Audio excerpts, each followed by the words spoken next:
నమస్తే అమ్మా. నమస్తే తల్లి. అమ్మా, హ్మ్.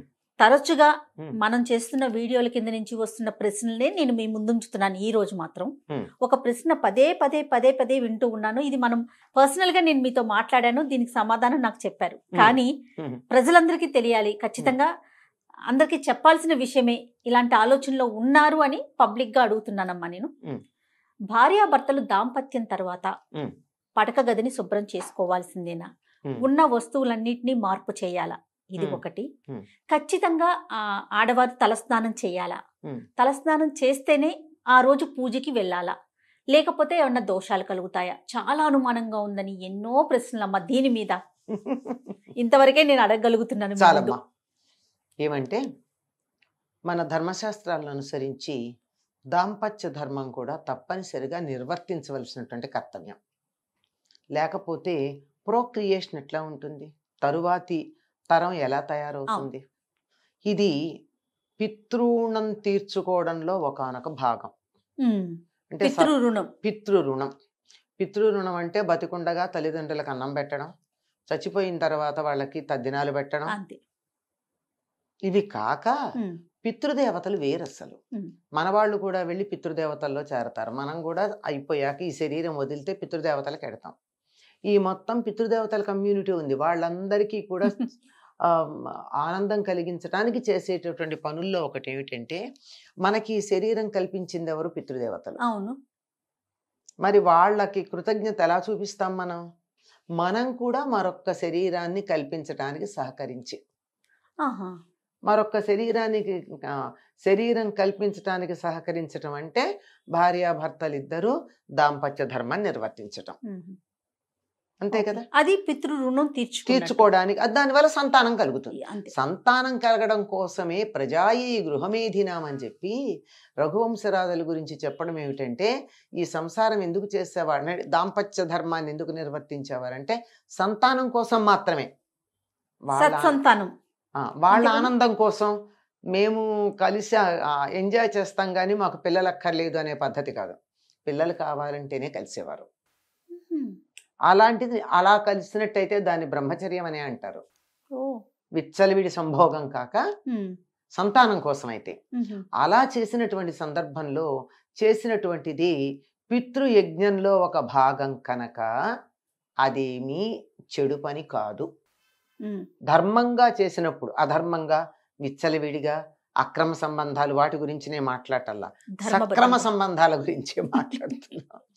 అలా గనక ధర్మబద్ధంగా వివాహం చేసుకున్నటువంటి భార్యాభర్తలు కలిసినట్టయితే అది పితృకార్యమే గనక ఎటువంటి దోషం లేదు.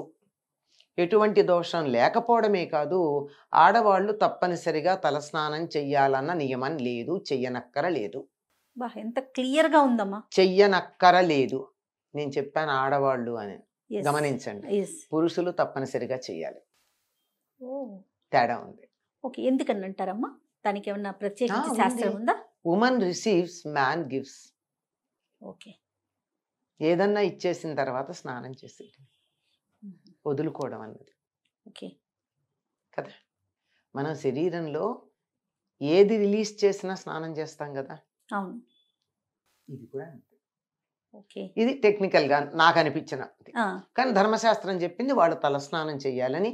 పైగా పురుషులు ప్రతిరోజు చేస్తారు, ధర్మం తెలిసిన వాళ్ళు. ఆడవాళ్ళు అయితే చేయవలసిన పని లేదు. ఇంకొకటి ఏమిటంటే, ఆడవాళ్ళు ముత్తైదువులు ఎప్పుడు పడితే అప్పుడు తల మీద నీళ్లు పోసుకోకూడదు. ఎప్పుడు పడితే అప్పుడు అంటే ఏ రోజు పడితే ఆ రోజు అంతే.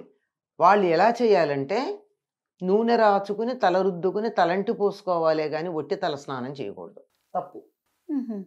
అటువంటి తలస్నానం భర్త లేని వాళ్ళు చేయొచ్చు, కానీ భర్త ఉన్నటువంటి స్త్రీలైతే తలకి నూనె పెట్టుకుందే తలంటుకోవడం అంటాం. నూనె పెట్టి అలా అంటడం కదా, తలంటు స్నానం చేయాలి తప్ప తల స్నానం చేయకూడదు. ఎప్పుడు చేయొచ్చు అంటే, ఏదైనా శవాన్ని చూడ్డానికి వెళ్ళొచ్చినప్పుడు, దుర్వార్త విన్నప్పుడు, ఇంట్లో పితృకార్యాలు చేసేటప్పుడు మాత్రమే ఆడవాళ్ళు నెత్తి మీద నేరుగా నీళ్లు పోసుకోవాలి, కానీ లేకపోతే అభ్యంగన స్నానమే చెయ్యాలి, తలంటు నీళ్లే పోసుకోవాలి.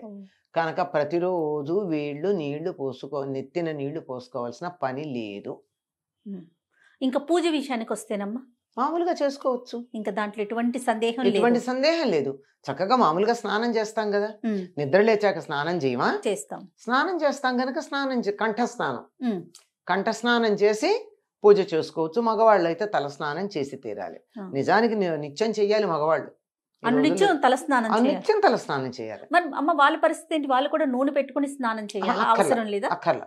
ఆహా. వాళ్ళు కూడా అభ్యంగన స్నానం అప్పుడప్పుడు చేస్తారు. ఆ, నిత్యం తల మీద నీళ్లు పోసుకోవాలి. వాళ్ళు గాయత్రి ఉపాసన చేసేవాళ్ళు మగవాళ్ళు అయితే. ఆ, గాయత్రి ఉపాసన కూడానమ్మా సంధ్యావందనం చేసేవాళ్ళు కొంతమంది అయితే, ఒట్టి గాయత్రి చదివేవాళ్ళు కొంతమంది ఉన్నారు. అందరూ ఉన్నారు. ఆ. ఈ తేడాలు తెలియకుండా ఈ రోజుల్లో మనం ఏదో ఒక వర్గం, ఒక వర్ణం, ఒక సామాజిక వర్గం, వీళ్ళకి గొప్ప వాళ్ళకి గొప్ప అని నోటికొచ్చినట్టు మాట్లాడుతున్నారు. కానీ ఉమ్, విషయం తెలుసుకోకపోతే అలాగే మాట్లాడతారు. ఉమ్.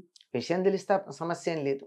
అంటే ఎవరు ఏది చేయాలో అదే చేయాలి, అది చేస్తే అంతేనా? బాగుంటుంది. చేసే గాయత్రి పనిని బట్టి అమ్మా. గాయత్రి చేసే వాళ్ళు కొంతమంది అయితే సంధ్యావందనం అంటే చేసే- సంధ్యావందనంలో భాగంగా గాయత్రి చేస్తారు. ఆహా, సంధ్యావందనం అంతా అక్కర్లేకుండా గాయత్రి చేసేవాళ్ళు ఉంటారు. నేను పొలం పనికి వెళ్ళాలమ్మా, ఆ, నీ కూర్చుని సంధ్యావందనం చేస్తే అక్కడ పొలం కాస్తా గోవిందా. అంతే కదా. అంచేత నువ్వు ఆ పని చేస్తున్నావు గనక నువ్వు గాయత్రి చేసుకుని వెళ్ళిపో.